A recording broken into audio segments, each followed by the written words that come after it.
ሰላም እንዴት ናችሁ? ክቡራንና ክቡራን የዩቲዩብ ቻናል ቤተሰቦቻችን በዛሬው ይዘንላችሁ የመጣነው በ2017 ለእይታ በቅቶ በብዙዎች ዘንድ ተወዳጅነትን ያገኘውን ቹኩር የተሰኘውን የቱርክ ተከታታይ ፊልም ይዘንላችሁ መጥተናል። ስለዚህ ለዚህ ቻናል አዲስ የሆናችሁ ሰዎች ቻናሉን ሰብስክራይብ፣ ቪዲዮውን ደግሞ ላይክ በማድረግ እንድታበረታቱን በአክብሮት እንጠይቃለን። ፊልሙ ሲጀምር አንድ የቹኩር አባል የሆነን ሰው ጠላቶች ሊገሉት ሲያባሩት ያሳየናል። ልጁም ሮጦ ወደ አንድ ቤት ገብቶ ሊደበቅ ሲል የቹኩር አባል የሆኑ ሰዎች ያገኙትና ሽጉጥ ሲመዙበት እጁ ላይ ያለውን አርማ እያሳያቸውና ጠላት እንደተከተለው ሲነግራቸው እየሮጡ ወደ ጠላቶቹ ይሄዳሉ። ትዕይንቱ ወደና ኢድሪስ ይመልሰንና ኢድሪስ ፍራፍሬ በመሸጥ ላይ ሳለ አንድ ሴት ትመጣና ሰላምታ ታቀርብለታለች። ኢድሪስን በድንጋጤ ይሸጥ የነበረውን ፍራፍሬ መሬት ላይ ጥለዋል። ልጅቷም ኢድሪስ የበታተነውን ፍራፍሬ ዝቅ ብላ መልቀም ትጀምራለች። ጥቅማም እንደጨረሰች ለኢድሪስ ከሰጠችው በኋላ ኢድሪስ ምን ሆኖ እንደደነገጠ ስትጠይቀው እሱም የቅርብ ዘመዱ መስላው እንደሆነና ፈልጋ እንደመጣች ይጠይቃታል። እሷም አንዳንድ ቃለ መጠይቆችን ፈልጋ እንደመጣችና ለስራውም አዲስ እንደሆነች ለኢድሪስ ትነግረዋለች።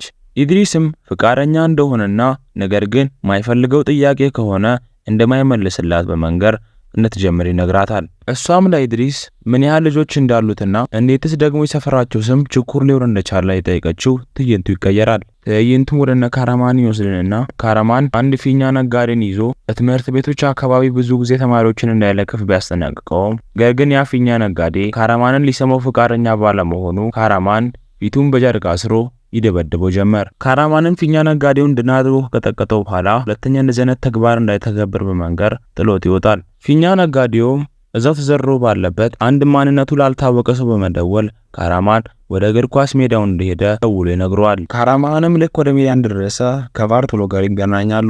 ባርቶሎም ለካራማን አብሮት በሽርክ መስራት እንደሚፈልግ እየነገረው ትዕይንቱ ይቀየራል። ትዕይንቱ ወደ ኢድሪስ ይመለሰንና ኢድሪስ ለጋዜጠኛዋ ለዛሬ የጠየቀችው ጥያቄ በቂ እንደሆነና ሌላ ጥያቄ ካላት ደግሞ ሌላ ቀን መታ እንድትጠይቀው በመንገር እስከ ታክሲ ተራ ሊሸኛት ይሄዳል።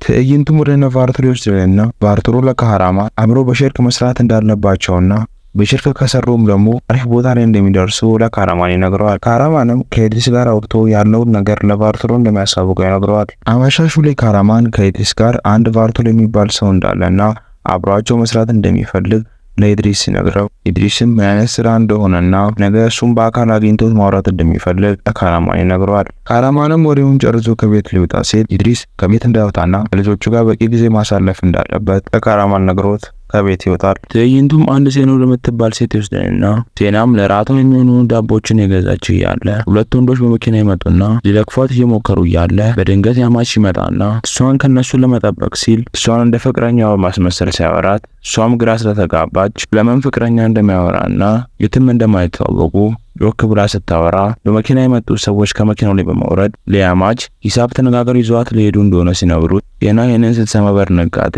አንድ ጠርሙስ አንስታ ጭንቅላቱ ላይ ትሰብራለች። ያንንም አጋጣሚ ተጠቅመው ያማች ይዟት እየሮጠ ወደ ቤት ይዟት ይሄዳል። ወደ ያማች ቤትም ከደረሱ በኋላ ለያማች በጣም እንደራባት ስትነግረው ያማችም ሁለት እንቁላል በመጥበስ ለሴና ይሰጣታል። ሴና እሱን በደንብ ከበላሽ በኋላ ያማች በጣም እንደምትሸትና ሻወር መግባት እንዳለባት ለሴና ይነግራታል። ትዕይንቱም ወደ ኢድሪስ ይወስድንና ኢድሪስ በአመት አንዴ ከሚገናኛት ፍቅረኛው ጋር ተገናኝቶ ምግቦችና መጠጦችን እየጠጡ አሪፍ ጊዜ ሲያሳልፉ ትዕይንቱ ያበቃል። የዛሬው ፊልም ዳሰሳችን ይህንን ይመስል ነበር። ከተመቻችሁ ቪዲዮ ላይክ፣ ቻናሉን ሰብስክራይብ በማድረግ ከጎናችን እንድትሆኑ በአክብሮት እንጠይቃለን። ካልተመቻችሁ ደግሞ አስተያየታችሁን በኮሜንት ሴክሽን ላይ አስቀምጡልን። ሰናይ ጊዜ